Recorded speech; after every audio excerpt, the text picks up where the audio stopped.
Hey, so I know I was meant to be doing these every week. I was meant to be doing my episode 2 review and episode 3 review of the Gillig games, and I ended up being hit with one of the craziest schedules that I've had in a while, seemingly out of nowhere, so I'm sorry about that, but I'm going to be trying to get these uploaded every week that I'm still in the games.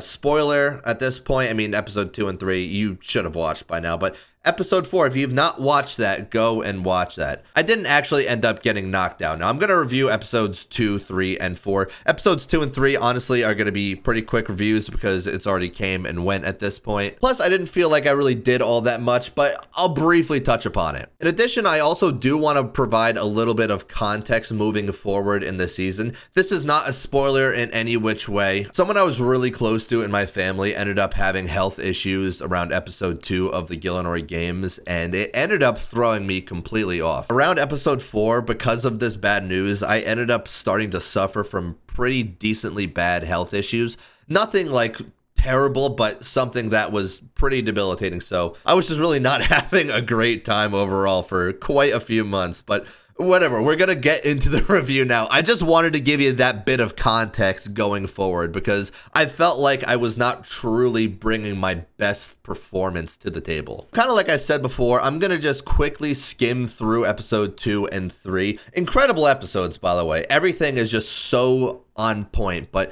as far as my individual performance goes, I did not really perform all that well. The challenge for this week was a tank test at the Great Ulm. We were doing it in the CM mode, which is the hard mode of the Chambers of Xeric. And basically how it was meant to go was we were meant to tank for as long as possible, and then we were meant to play Soup Says, which is basically just like a game of Simon Says, but the whole challenge did not last all that long. It only ended up lasting about 4 minutes overall. It was a very quick challenge, but again, I didn't do all that well. I think I was somewhere in the middle of the pack. Not a great week for me overall. Eevescape settled and Roydy end up going into the tribunal, and they end up picking West Ham. West Ham picks Skill Specs. Skill Specs ends up getting eliminated. That is episode 2. Really sad to see Skill Specs go, by the way. He always makes the game so much more fun. Again, I was really not playing politics this week, and it really was not my intention to play much politics at all going into this season. And again, because of the bad news, I ended up just really not having my head in it. But I survived week 2 nonetheless.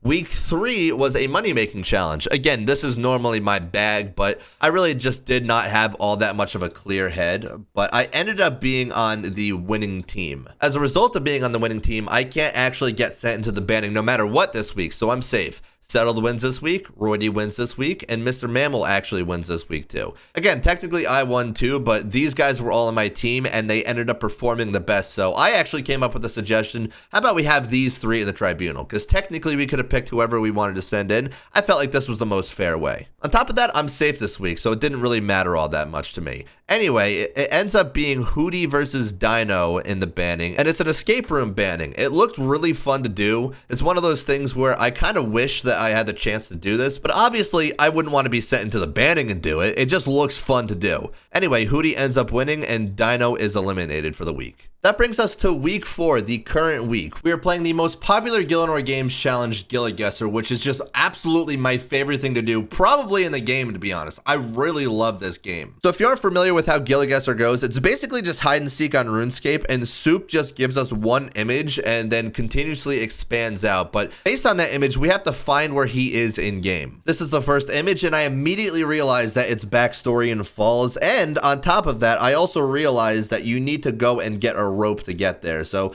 I knew everyone was just going to instinctively run there, but I've done this quest a million times and I knew you needed a rope. So it was right then and there that I realized that there was going to be a twist to this Gillig, which I'm all for. I absolutely love Gillig in any form it comes in. Oh yeah, something else that I failed to mention, we got broken up into teams of 3 this week. So I was on a team with Eevescape and Roydy. Anyway, because I immediately knew what to do, I called out to my team to go get a rope and then go to backstory and Falls, and we ended up placing first this round. This ended up being the second image, and unfortunately at first I didn't realize what it was, and I kind of had too much brain fog to process it, but eventually I do end up figuring out that this is Wintertod. Unfortunately, I wasn't the first one to figure it out, but I did end up figuring it out pretty quickly, and I ended up telling my teammates to teleport to Wintertod and go northwest. Now, Roydy had no idea what I was actually talking about, and he thought that I was trying to say run northwest and run through here, but he's saying that you can't do that. And obviously you can't, but what I was trying to say, and maybe I didn't explain it well enough, once you teleport into Wintertodt, click northwest. And if you go northwest, there's this path right here. So that's what I meant when I said northwest. Plus, you can see it right over here. This little grave right here, that was the second location for Gillig. And again, I probably could have ended up explaining it better, but, you know, I think he ended up thinking I was a bit of a moron for that one, which I thought it was pretty clear, but, you know, maybe I was, so who cares? So regardless, we end up getting second that round. The third image in Gillig ends up being the Boots of Lightness spawn, which I figure out pretty quickly, but I have to try and figure out a way of getting a light source, and it's basically just a race against the clock at that point. I figured I would just go to the Catherby candle shop, but Settled this round actually comes up with the big brain play of getting the Kandarin headgear. It is directly next to a teleport, and it is by far the best option to go for this round, so he absolutely clutched it up this round. Despite the fact that we figured it out pretty quickly, we ended up placing third this round. If things had gone a bit different, we probably could have gotten a few more points, and that probably would have changed the outcome overall, but this is image number 4, and admittedly, I'm pretty good at Gillig, but I just did not have any idea where this was. Now, thankfully, Eevescape knew exactly where it was, and he basically called it out right away. And I didn't realize that you were supposed to refresh your inventory every round, and I didn't get myself 10k, which unfortunately for this charter ship right here,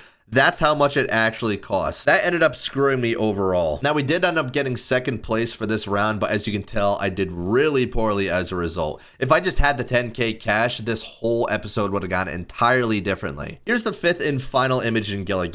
Now, I didn't really know what this was at first, and Roydy was saying that this is the bird's nest in the woodcutting guild. Now, I didn't actually have access to the woodcutting guild, and I was like, oh no, this is not good. Funny thing behind the scenes, I was actually freaking out about it in the chat. I was like, no, this is bullshit. I can't get in there. And then pretty quickly I realized that this was not actually the location anyway, and just deleted my messages as fast as possible. Kind of looked like a bit of a doofus at that point. After about a minute, I realized that it was probably the evil chicken's lair in Xanaris, but I didn't really even speak up for about 30 seconds for whatever stupid reason. I don't even remember why I didn't speak up. We end up getting there sort of in the middle of the pack, and it turns out that if we actually ended up getting there a little bit faster, that we would have won the whole challenge. Our team ends up placing second by literally 1 point. And because of that, the craziest thing ends up happening, potentially in all of Gillig games. The three people in the tribunal, Solo, Settled, and Hootie, all agreed that they were going to vote for Roydy, but Solo ends up wanting to send a burn vote. He wants to put his burn vote on Eevescape so he can save face to the farmers, and it doesn't look like he's voting in Roydy, but Settled ends up pulling up the biggest brain play here and voting for Eevescape because he realizes immediately what Solo is doing. As a result, instead of Roydy being sent in, Eevescape gets sent in. And before I can even process that he's getting sent in, he calls my name.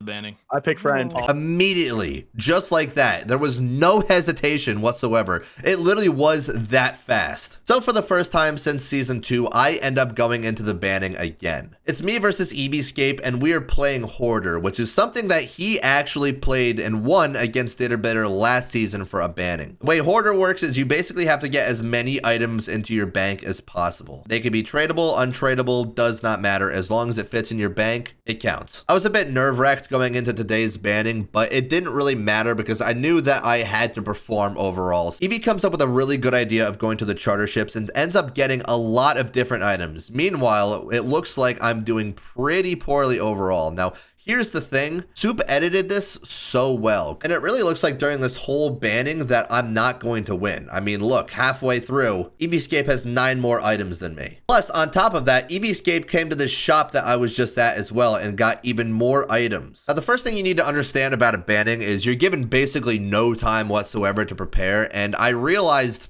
pretty quickly that I had to come up with some sort of game plan. So I looked at a mini map and I looked at all the different areas that were around me, and I saw that we had Gnome Stronghold pretty close, so I did put that in the back of my mind, and I wasn't sure if I was going to actually end up using it. Lo and behold, there's about 2 minutes left, and I decide I have to go for the Gnome Stronghold. There's no two ways about it. I need to pull this off if I have any chance of surviving this banning. Now, I probably should have went a lot sooner because there's a lot of great things that you can get from the Tree Gnome Stronghold. world. And there's a bunch of different item spawns around too that I wasn't even thinking about at the time. Like there's flax, there's toad legs, there's worms and everything, but that didn't actually end up mattering because I come over here and I get access to this shop, which has a lot of stuff. Basically, all of it costs nothing too. And I could have even went a step further here. Now I did buy an orange, a lemon, and a pineapple, but what I could have actually done was bought 3 of each and gotten 6 extra item slots out of it. But again, I was under the gun of a timer, so I kind of was just doing whatever I could at that point. Now, despite the fact that Eevescape has done this banning before, I actually end up getting 3 items more than him and surviving the banning. As a result, that ends up being 3 times that I have knocked him out of the Gillig games, which I feel kind of bad, to be honest, because season 2, when I ended up voting him in, I didn't really see him as much of a threat, to be honest, and I didn't think that it was going to start this 3-season rivalry, but it did end up doing that. And I gotta say, Eevescape is a much better player now than he was back then. And that's not to say that he was bad back then, but he's just really improved at the game. So it definitely was a hard fought banning, but I ended up coming out on top. But yeah, that's about it for week 4. Again, I wasn't really playing the political games, so I didn't really have a strong grasp at what was going on behind the scenes. And admittedly, I didn't even want to try to figure out what was going on behind the scenes either. At this point in the Gillig games, we are competing for a prize pool of 34.5 bill. That amount is only going to go up for here, so hopefully we survive another week.